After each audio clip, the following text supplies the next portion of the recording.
Good morning, I'm Tom at Ledgemere Heritage Farm here in southern Maine. I'm just going to take a couple minutes and go over an answer to a question that I get a lot, and it's what's the difference between a Farmall Super C and a Farmall 200. I have both right here behind me, and the Farmall Super C was built in 1951 to replace the Farmall C. It had a bigger engine, it had disc brakes, it also in 1953 introduced the Farmall Fast Hitch, which allowed you to switch implements without leaving the tractor seat, and that was in response to Ford Ferguson with their 3-point hitch. Unfortunately, it was 15 years too late. By the time International introduced it, a lot of the tractors were going with the 3-point hitch. For a little while, all the manufacturers had their own, like Case had the Eagle hitch, and John Deere had a funny 3-point hitch that had a bar instead of a 3-point hitch top link.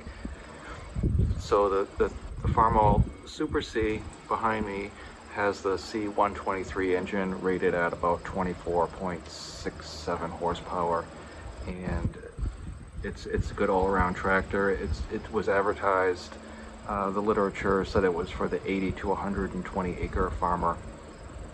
All the tractors in its class were within the same price range, about $1,700 brand new.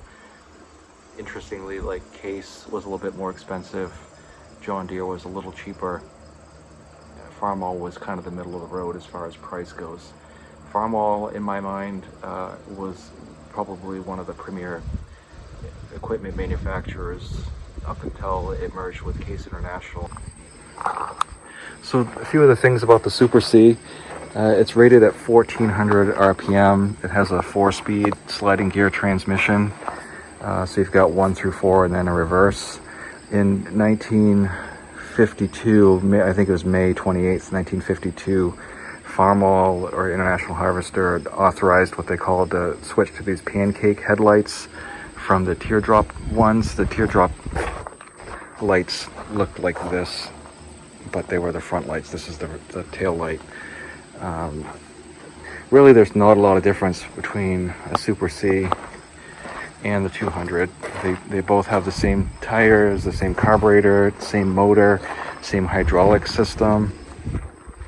With the 200, they introduced new sheet metal, and in the 50s it was the atomic age and streamlined look. You would see that with a lot of the diesel locomotives and airplanes, cars in particular, and so chrome was becoming a thing, and so they changed the hood and grill. Now these hoods and grills are interchangeable. The gas tank is exactly the same, and you can see they just made this little lip here. So in theory, you could take that hood, put it on here, put that hood on there, but it still doesn't change what the tractor is, but all the parts are interchangeable. The biggest difference with the 200, besides the sheet metal, was the introduction of what they call the Hydra creeper unit. And what it was a device that would divert hydraulic flow. There was another lever that you'd pull out right here below the light, and that would divert hydraulic pressure back here to the PTO via a hydraulic motor that sat right here. So it was a flat device that you would engage the PTO, and you still had 1 through 4 gears, but it was a much slower speed, and so it was less than a quarter of a mile per hour. And so for like transplanting potatoes and seedlings, etc., you really wanted a slow speed because you had 2 people sitting behind you in a little drawn device that was opening up the rows, and then people were taking plants out of a box and putting them in the ground as they were going, so they needed to have something extremely slow. The caveat to that was that you had to ride with your foot on the clutch, because you had to have the transmission disengaged from the engine in order for it to bypass and go through the hydraulic system. And that was offered probably through the 230. I know the Super A and the 140s might have had it too. I'm not sure. I'm not going to say for sure, but it was introduced with a 200. This 200 has the seat on it, which can be kind of a pain, but we'll show you how it works.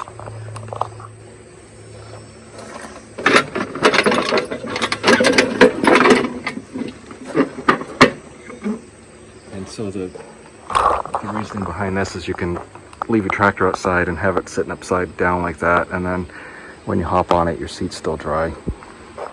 This tractor is a 1956, and you still had this little hook right here that you would tie your rope to from your drawn plows. You would have a lever back on the plows, and you would pull that rope, and that would trip the plows to either raise or lower via the wheel.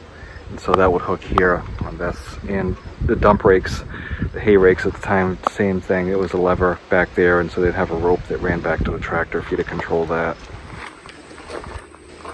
Still 6-volt. 6-volt battery, 6-volt everything, starter. One of the cool things about the 200 is it actually had a dipstick, whereas the Super C, you have these petcocks on it. You can see there's no dipstick here, so you have to go around to the other side. And it has these petcocks, so you open them both up until it fills up to the bottom one, and then you leave the top one open until it starts to dribble out the top, and then you close that one, so that gives you your level of engine oil.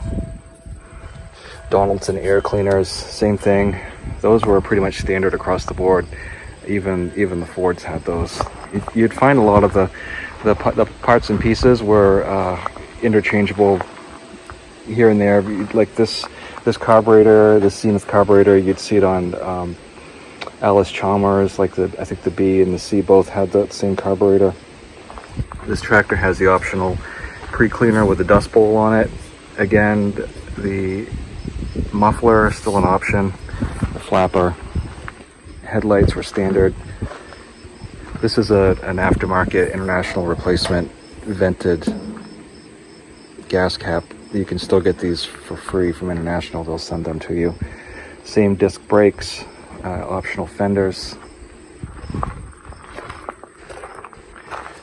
Pressurized cooling system. You fill the oil from the top just like the Super C. Same touch control unit.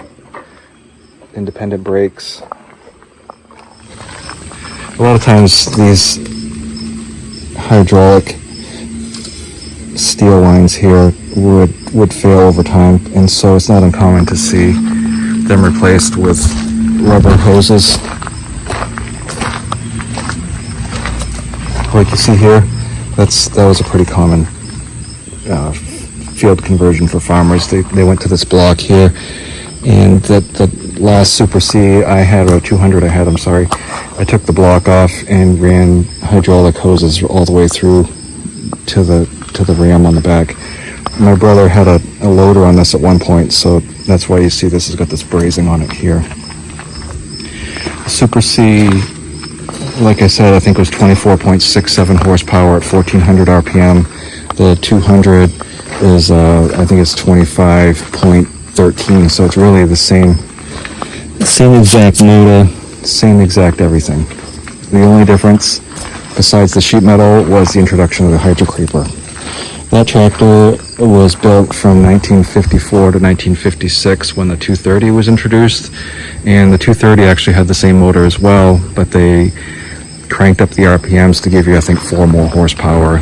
And the fast hitch was changed with the 230, as well as the rock shafts. They had a hydraulic port here instead, I believe. You look at these part numbers here for the operator platform, it's the same on both tractors. The Super C had, I think, initially like 9-inch tires, and then this one, I think you could get 10, but you can even get 12-inch tires on these now, so 12.5 36 or 12.4 36, I think is what's available. This has the same tires on both. These are 11.2 36. I think these look nice. International, they had a smaller tire that you could get on these. I think it looks kind of dumb. You could get this tractor and the 200 with either the dual front tires, which came standard, the wide front end, or a single front wheel. And so that single front wheel would be used where you you had crops that were very close together. This one and the 200 both have adjustable wheels on it, so you can reverse these wheels to give you a little bit wider stance in between the tires. A lot of times that would be done in conditions where you either had a bed that you were straddling or you were in muddy conditions and you didn't want your tires to ball up. That said, there's also the tire cleaners that would mount up onto here and come back, and scrapers they call them. It was just a piece of metal here that would, the mud scrapers that would side by side. That's all I've got for today. I hope that you'll tune in with us next week, Monday through Friday, for Farmall Tractor Week. Every day of the week, Monday through Friday, I'll introduce one of my old Farmalls, tell you the story behind it, and hopefully you'll find it interesting. Until then, thanks for watching, and we'll see you next time.